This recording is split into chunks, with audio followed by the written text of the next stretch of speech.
Irmãos, vamos abrir no livro de Efésios, no capítulo 1. Efésios 1, nós vamos ler o trecho que vai do versículo 3 até o versículo 14.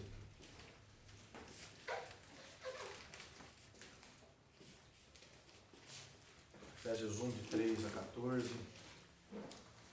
Vamos orar antes primeiro. Senhor, muito obrigado pela Tua graça sobre as nossas vidas. A Tua graça nos salvou e nós estamos hoje aqui, Senhor, porque nós fomos salvos por essa graça tão maravilhosa, demonstrada lá no Calvário, quando o Senhor moeu o seu próprio Filho, Jesus Cristo, por causa das nossas falhas e das nossas transgressões. E por causa desta obra tão maravilhosa, nós fomos regenerados pelo Teu Espírito para podermos entender as Tuas palavras, Senhor, que estão encontradas hoje na Bíblia, nas Escrituras, sobre a qual nos debruçamos agora, para podermos entender a Tua vontade e os Teus propósitos eternos para as nossas vidas e para a direção deste mundo. Senhor, ilumina as nossas mentes hoje um pouco mais para entendermos a Tua palavra. O Senhor tenha misericórdia das nossas vidas. O Senhor, através de mim, com Teu Espírito, fale a Tua igreja hoje. Sou apenas um instrumento nas Tuas mãos, um vaso nas Tuas mãos, para que o Senhor fale através da minha vida. Abençoa-nos, ó Deus. Eu te peço em nome de Jesus. Amém. Efésios 1, a partir do versículo 3. Bendito seja o Deus e Pai de nosso Senhor Jesus Cristo, que nos abençoou com todas as bênçãos espirituais nas regiões celestiais em Cristo, porque Deus nos escolheu nele antes da criação do mundo, para sermos santos e irrepreensíveis em sua presença. Em amor, nos predestinou para sermos adotados como filhos, por meio de Jesus Cristo, conforme o bom propósito da sua vontade, para o louvor da sua gloriosa graça, a qual nos deu gratuitamente no amado. Nele temos a redenção por meio de seu sangue, o perdão dos pecados, de acordo com as riquezas da graça de Deus, a qual Ele derramou sobre nós com toda a sabedoria e entendimento, e nos revelou o mistério da sua vontade, de acordo com o seu bom propósito que Ele estabeleceu em Cristo, isto é, de fazer convergir em Cristo todas as coisas, celestiais ou terrenas, na dispensação da plenitude dos tempos. Nele fomos também escolhidos, tendo sido predestinados, conforme o plano daquele que faz todas as coisas, segundo o propósito da sua vontade, a fim de que nós, os que primeiro esperamos em Cristo, sejamos para o louvor da sua glória.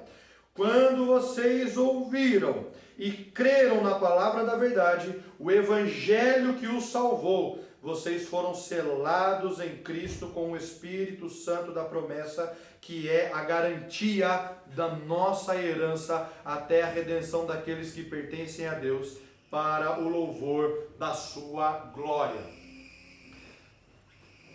Nós vamos falar um pouco sobre a eleição incondicional de Deus.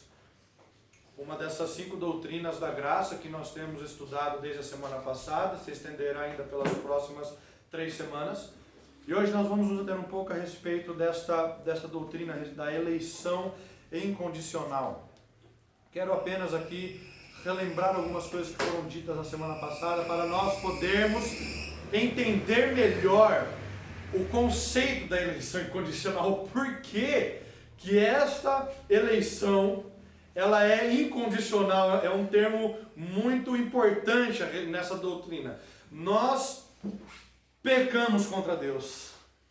Deus, Ele nos criou a sua imagem e semelhança, santos, perfeitos, puros, e colocou em nós características que são pertinentes a Ele mesmo.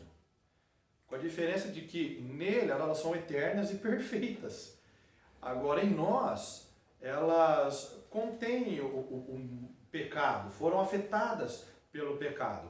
E mesmo antes do pecado, não eram eternas, porque justamente por nós sermos criados, nós tivemos um tempo, nós começamos em um determinado tempo. E Deus não tem essa limitação. Agora, mesmo tendo todas essas características, o homem ainda assim desobedeceu a Deus. O homem pecou, caiu. O fato dele ter pecado, da queda do homem, isso mostra que todas as esferas do homem, tudo que diz respeito ao homem, seus sentimentos, desejos, vontades, pensamentos, ações e tudo mais que você imaginar, tudo isso foi afetado pelo pecado. Não apagou completamente o que Deus colocou no homem. Não apagou completamente. Mas afetou em parte o que o homem tinha de pureza e de santidade. Isso fez com que o homem não pudesse mais permanecer na presença de Deus. Então Deus, como um castigo pela sua desobediência, expulsou o homem do jardim do Éden. E para nós podermos entender o assunto que nós vamos falar hoje, é importante nós termos essa clareza na nossa mente. A distância que existe entre Deus, que é o Criador, e o homem, que é a criatura. Essa distância tem que estar muito clara nas nossas mentes, para nós não cairmos no mesmo erro que Eva caiu lá no Éden. Ela acreditou quando a serpente disse assim: vós sereis como Deus. A desobediência do homem se deu por causa da sua idolatria, por causa da sua egolatria. O homem, ele acreditou que ele seria como Deus, e acreditando nesta palavra, comeu do fruto que foi proibido por Deus. Então esse conceito criador-criatura, ele foi obscurecido no jardim do Éden. Tirou-se a noção da longitude existente entre Deus e o homem. E isso tornou o homem morto espiritualmente, porque Deus disse que se comesse do fruto, morreria. Mas o homem continuou vivo fisicamente. A morte do homem se deu espiritualmente e posteriormente também fisicamente, porque o homem foi criado para ser eterno. Mas o pecado fez com que o homem também morresse fisicamente, mas de imediato a sua morte espiritual foi colocada. Então o homem, a partir de então, não tinha mais condições de permanecer diante de um Deus santo, puro, imaculado, majestoso e soberano. O homem não pôde mais. A condição moral do homem morreu. E nós já várias vezes falamos aqui a respeito da moralidade do homem, que está totalmente ligada com a santidade. Nós não quero me ater a esse assunto, mas apenas para relembrarmos algumas coisas sobre as quais já falamos aqui. Então, percebam que a condição do homem, a partir do pecado, era uma condição totalmente impossível dele, por si só, chegar até Deus. João 3,16, João 14 vai falar isso, João 14,6. Ninguém vem ao Pai, senão por mim. Jesus disse isso. Ninguém pode chegar ao Pai se não for através de Cristo. Então o homem, pela sua própria força, pelo seu próprio desejo, ele não chega até o Pai. Feita essa introdução, quero aqui colocar o significado dos dois termos que nomeiam essa doutrina da graça, a eleição e a palavra incondicional. É bom para nós termos em mente sobre o que nós iremos falar.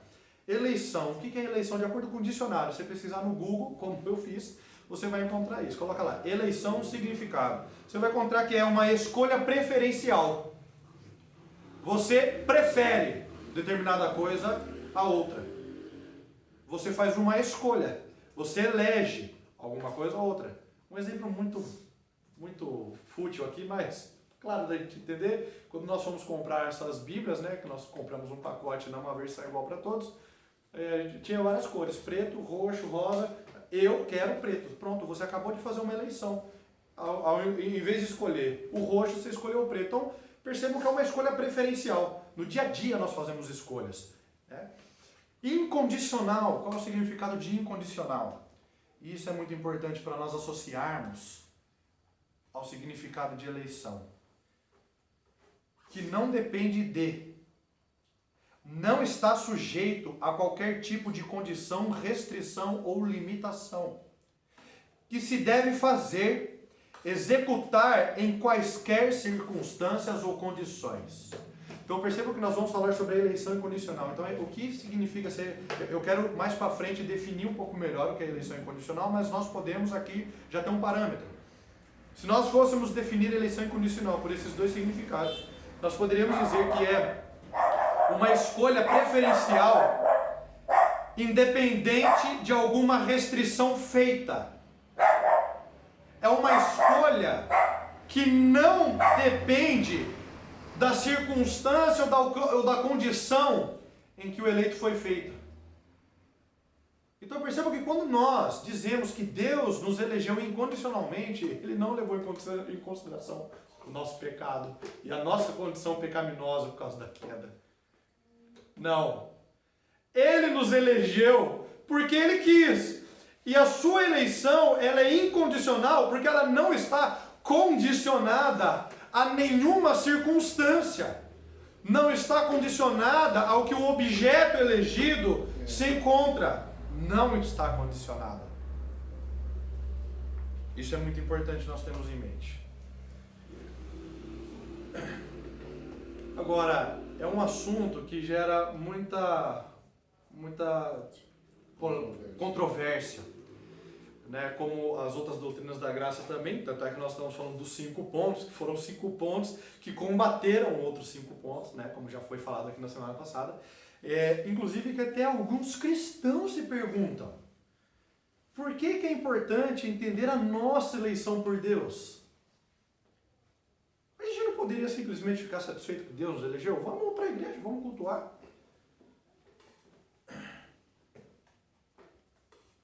Nós entendermos a doutrina da eleição incondicional é muito importante, sabe por quê? Porque ela nos dá um entendimento correto de Deus com respeito à sua misericórdia, com respeito à sua graça, com a sua onipotência.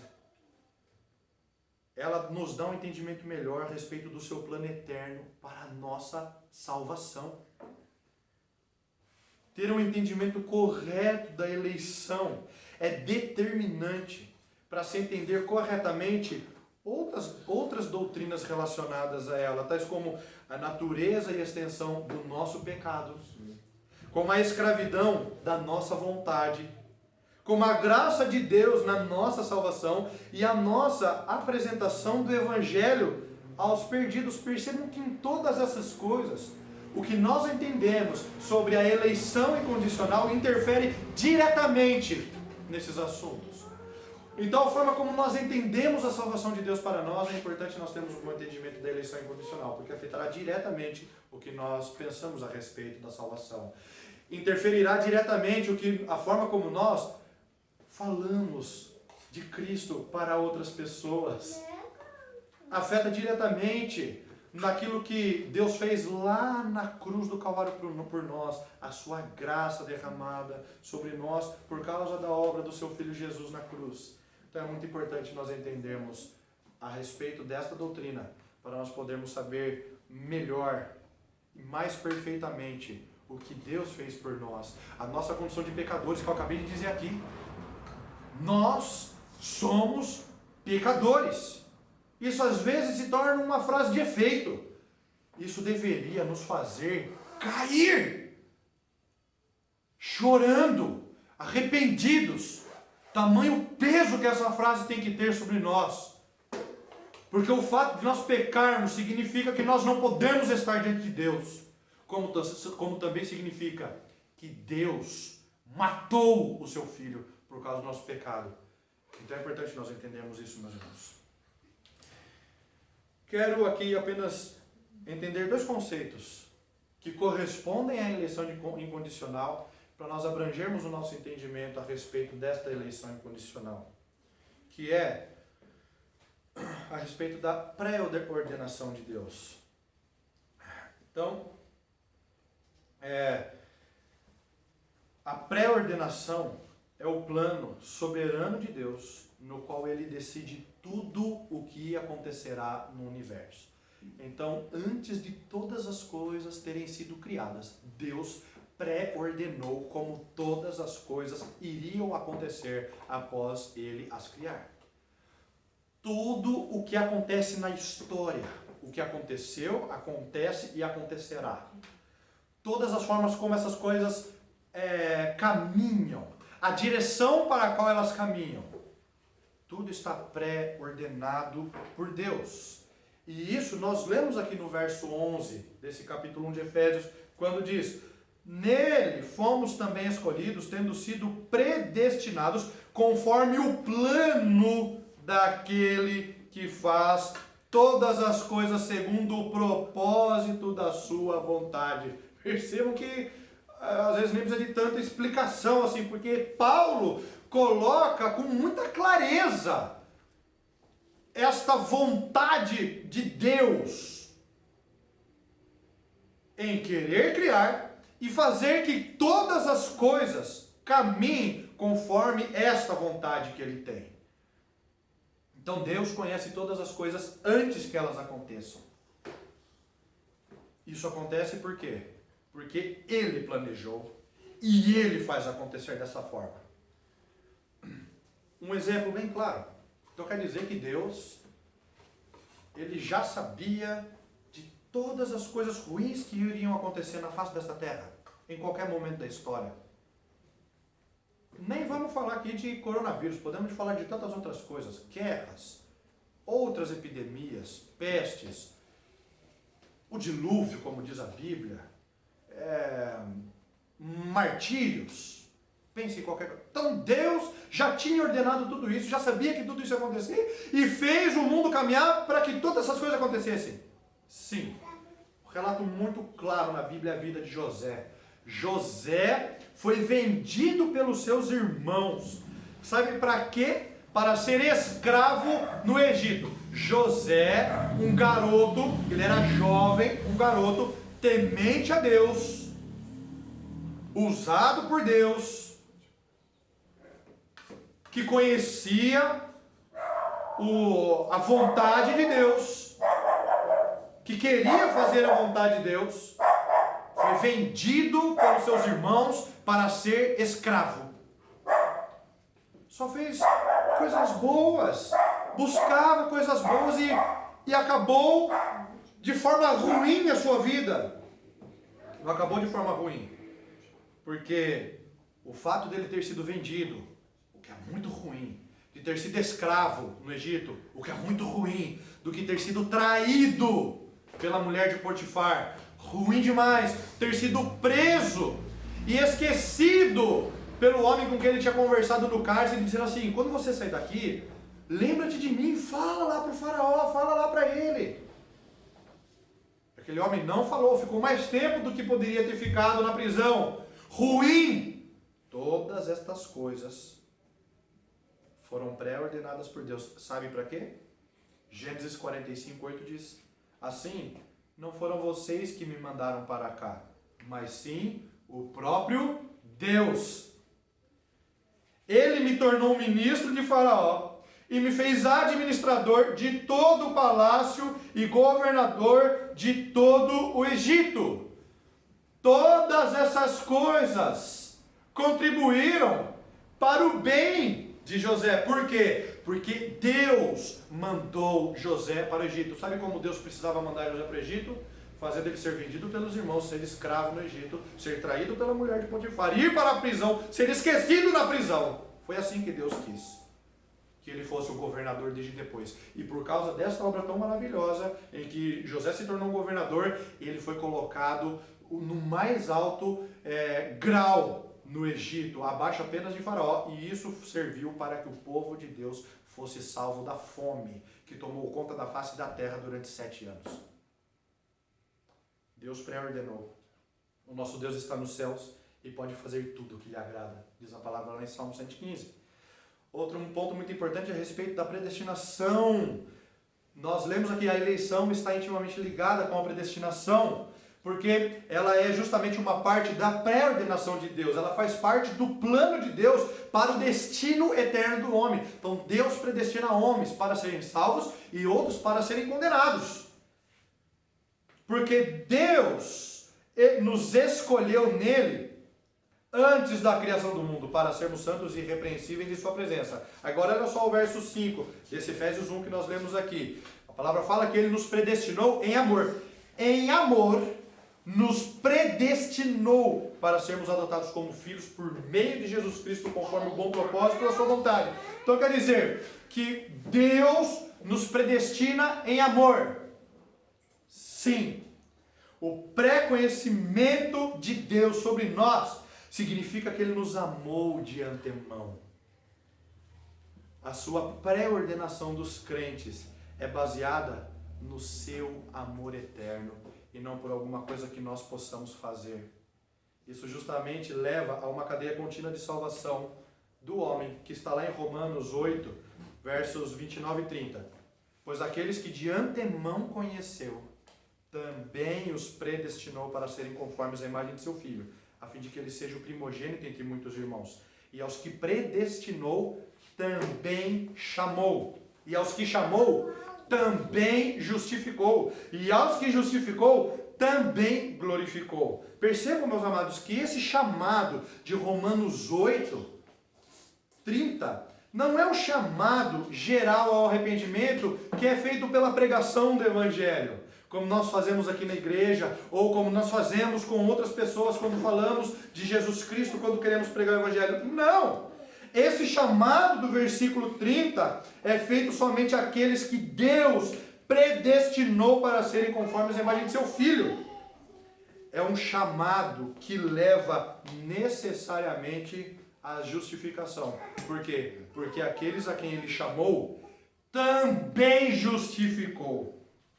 Então percebam, meus amados, que este ato de Deus predestinar é baseado no amor que Ele teve por aqueles a quem ele elegeu antes da fundação do mundo. Antes que houvesse criação, Deus já tinha elegido alguns para serem salvos. Isso, meus amados, nos faz ter segurança da promessa que Ele nos deu, que nós teremos a vida eterna com Cristo nos céus. Isso nos faz ter segurança. Por quê? Porque a eleição de Deus por nós não se baseia em alguma coisa que nós fazemos, mas se baseia no próprio amor de Deus, se baseia em quem Ele é, se baseia na promessa que Ele fez para Ele mesmo. Ele é fiel para cumprir. Ele é fiel para cumprir a sua palavra. Então nós temos a eleição incondicional, juntando todas essas coisas. Nós podemos definir como o propósito eterno de Deus de salvar alguns da raça humana em Jesus Cristo e por Jesus Cristo. Toda eleição, ela é condicional, como eu dei um exemplo agora há pouco. Porque nós somos condicionados por alguma coisa. Nós somos afetados nas nossas eleições, nas nossas preferências. Nós sempre somos afetados por alguma coisa. Algo tem que ser parâmetro para você poder escolher entre A ou B. É isso que não acontece com Deus. Deus, Ele escolhe incondicionalmente, porque Ele não depende de nada para escolher. Como disse, Ele escolheu conforme o seu próprio amor eterno. Ele escolheu segundo a sua própria vontade. Ele não foi induzido, ele não foi não foi afetado por alguma condição, por alguma limitação. Não. E inclusive o fato de nós pecarmos não muda a eleição que Deus fez por aqueles que crerão no seu Filho. Não muda isso.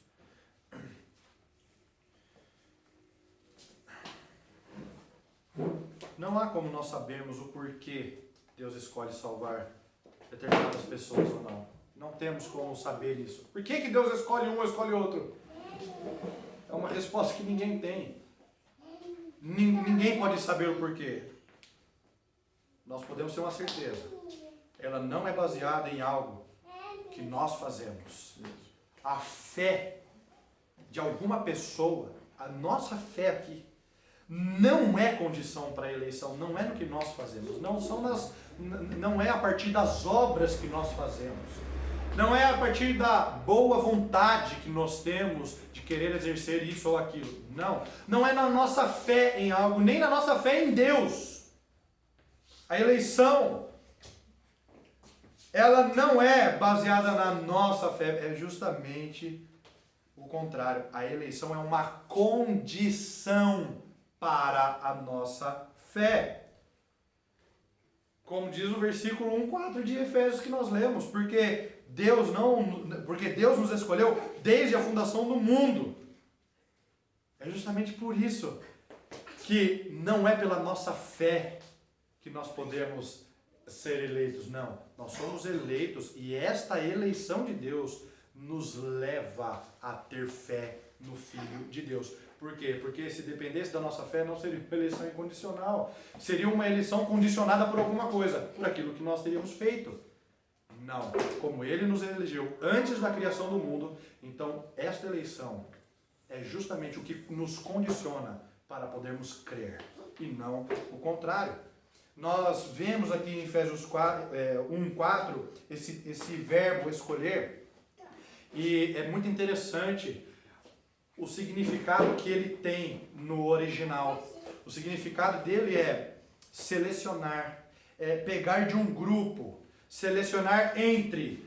Então, percebam que quando a palavra de Deus fala sobre eleição, o que dizem muitas páginas das Escrituras, ela não está querendo dizer da eleição de um grupo, não. Ela sempre vai querer dizer sobre a eleição individual de pessoas, não de um grupo de pessoas, mas de pessoas individualmente. Deus não escolheu um grupo e nós, pela nossa própria vontade, entramos nesse grupo e passamos a ser eleitos. Não. Deus elege pessoas individualmente para que essas pessoas façam parte do que Deus chama na face da terra de igreja, ou corpo de Cristo. Não somos nós que queremos entrar, não. É Ele que nos coloca neste corpo.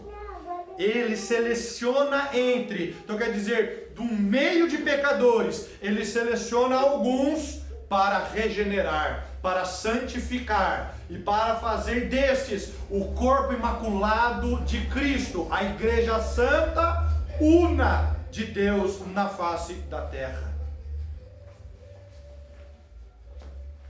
Meus irmãos, isso é maravilhoso. Isso é um negócio que me espanta. E me espanta. Me espanta saber que eu sou um miserável no pecador. Que eu não fiz nada, pelo contrário, eu mereço o inferno. Eu merecia a morte, eu merecia a condenação. Mas Deus, no seu infinito amor, Ele me amou, me escolheu para poder ser parte do seu propósito eterno, de viver com Ele eternamente. Isso é maravilhoso, meus irmãos. Isso é maravilhoso. Quem que poderia permanecer diante de Deus para poder fazer qualquer alegação de que Ele é bom o suficiente para estar diante de Deus? Quem?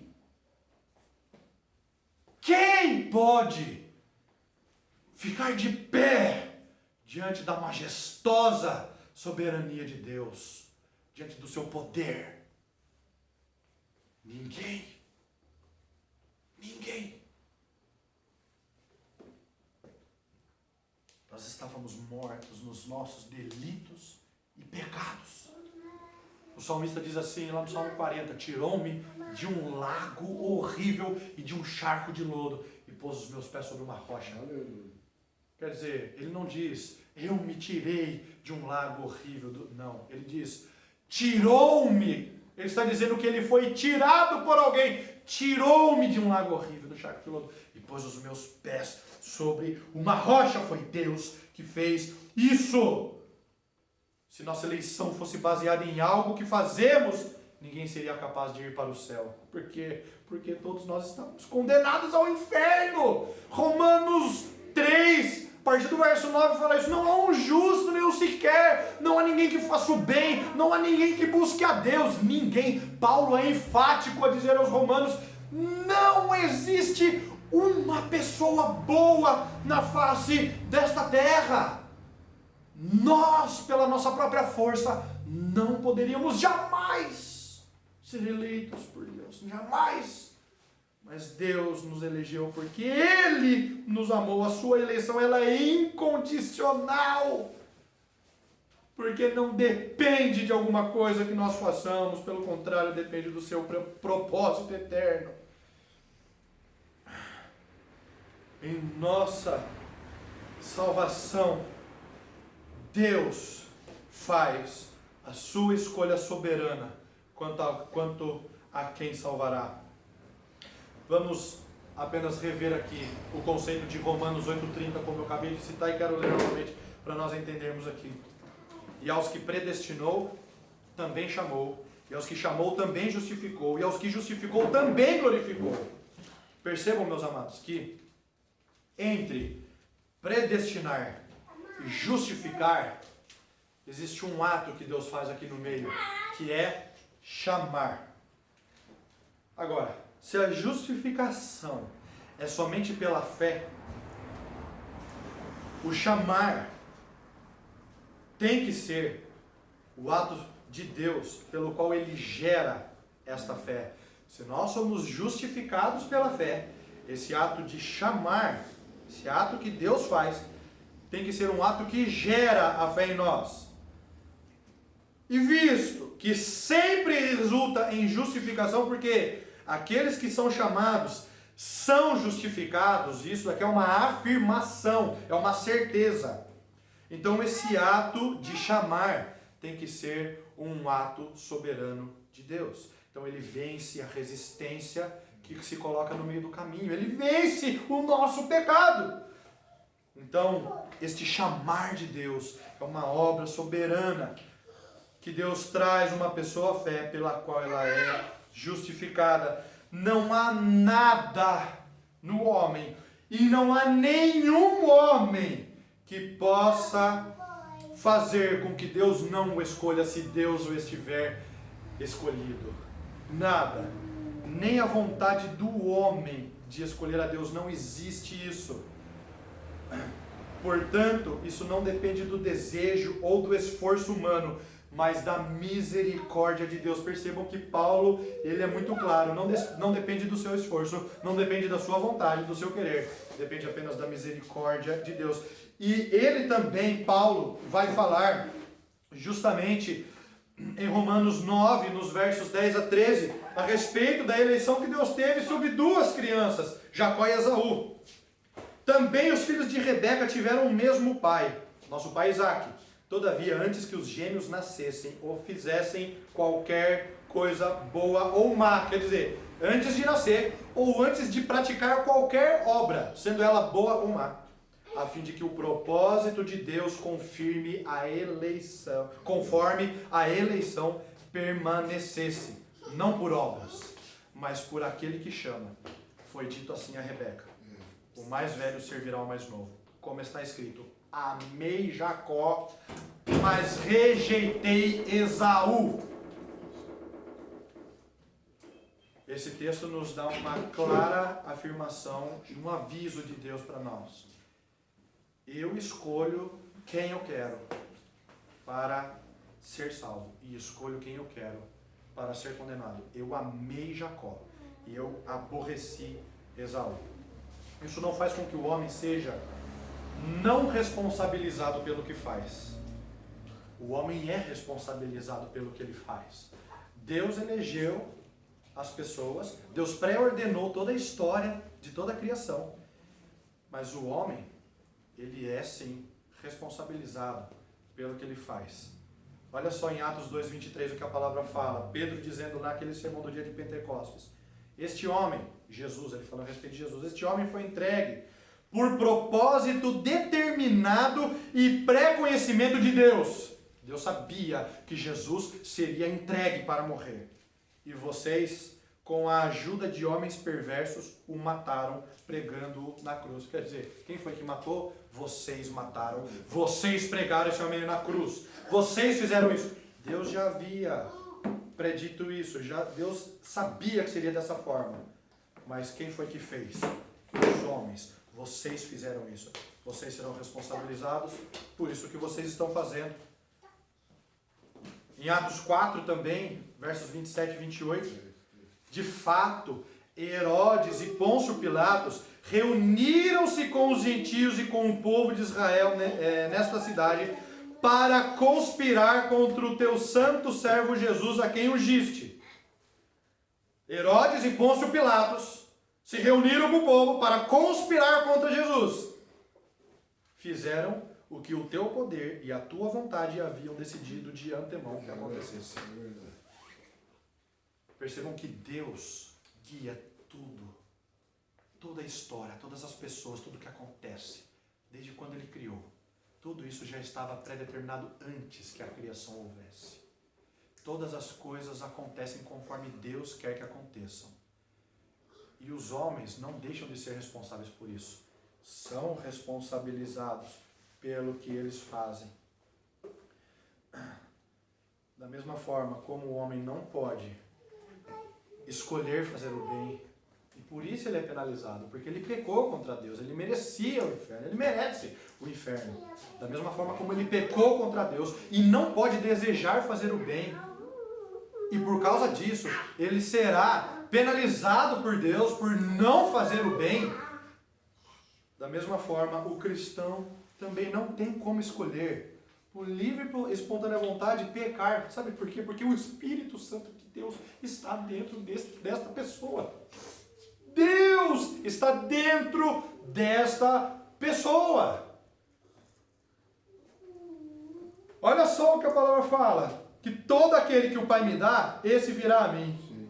Ninguém poderá vir a mim, se pelo Pai não lhe for concedido. Quer dizer, Deus é que coloca na mão do Filho aqueles a quem elegeu. E estes que estão nas mãos do Filho não podem se perder. Porque Jesus disse, o que vem a mim, de modo nenhum o lançarei fora.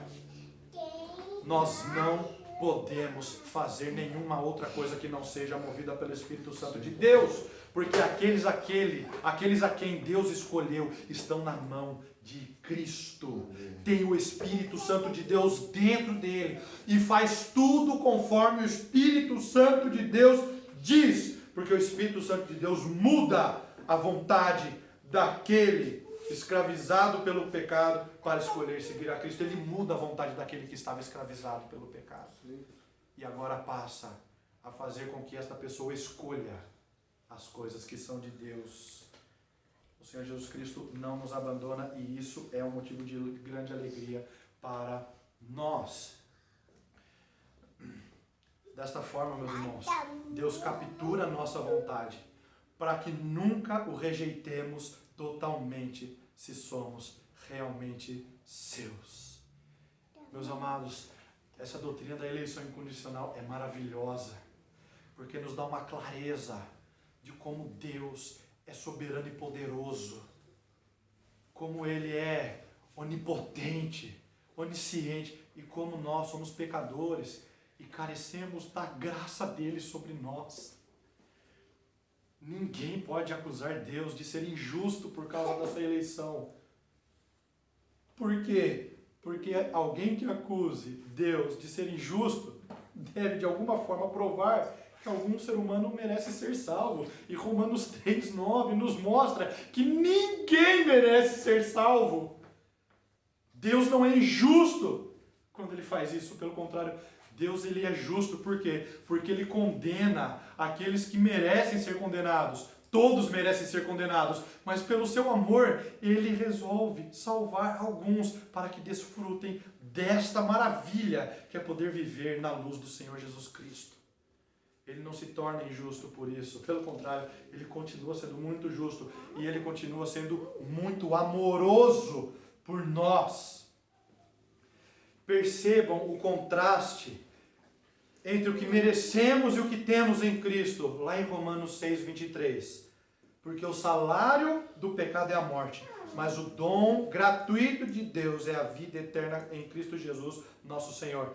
Percebe que, olha só o que Paulo está falando, o salário do pecado, quer dizer, nós merecemos, sabe por quê? Nós merecemos a morte porque nós trabalhamos para a morte, nós trabalhamos para o pecado. O salário do pecado, quer dizer, eu sou um trabalhador do pecado, mereço a morte, mereço isso é justo.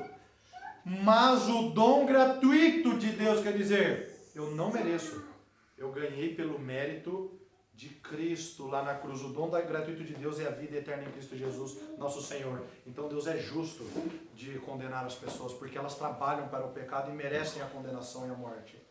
Mas Deus, pela sua graça, pelo seu amor, pelo presente gratuito que Ele nos deu, o dom gratuito, em Cristo Jesus, Ele nos deu a vida eterna.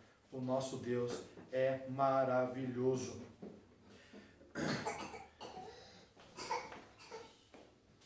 Quero finalizar rapidamente sobre algumas coisas que podem nos alegrar a respeito desta eleição incondicional. Ela traz um efeito humilhante sobre o nosso orgulho natural. Por quê? Porque a eleição de Deus, ela tem origem puramente na graça de Deus, dada como um dom para o homem. A eleição incondicional, ela produz em nós um profundo amor por Deus. Nós estávamos indo para o inferno e agora nós estamos indo para o céu. O conceito de amor é totalmente clareado em nossa mente e isso faz com que nós amemos aquele que nos elege. O nosso entendimento sobre a eleição incondicional aumenta a nossa adoração a Deus. Quando nós viemos para a igreja para cultuar e para adorar a Deus, nós sabemos por quê? Porque nós não merecíamos isso, mas Ele nos presenteou com a vida eterna em Cristo Jesus. Nós o adoramos porque Ele nos amou. Nós podemos amar esse Deus porque Ele nos amou primeiro. A nossa eleição incondicional, ela encoraja a nós evangelizarmos, a nós falarmos das pessoas, porque agora nós sabemos que outras pessoas podem ser salvas. Nós não sabemos quem são, porque só quem sabe é Deus, mas Ele nos encoraja a pregar. Por que nós temos que pregar então, se Deus já elegeu aqueles antes da fundação do mundo? Porque a palavra diz: visto como na sabedoria de Deus o mundo não o conheceu por sua própria sabedoria, aprove a Deus salvar os que creem pela loucura da pregação. Deus diz que nós temos que pregar, Deus diz que nós temos que orar. É por isso que nós oramos e pregamos, porque nós não sabemos quem irá ser salvo, nós não sabemos quem são os eleitos, mas Deus diz que é por causa da nossa oração, da nossa pregação, Ele move as nossas vidas para falarmos desse evangelho e orarmos para que as pessoas ouçam a nossa pregação e sejam salvas pela pregação do evangelho. E a eleição incondicional nos dá uma certeza da nossa salvação. Porque quem foi que fez a nossa eleição? Deus. Segundo as nossas obras? Não. Segundo o bom propósito da sua vontade, no seu infinito amor, Ele nos elegeu nele. Ter certeza da nossa fé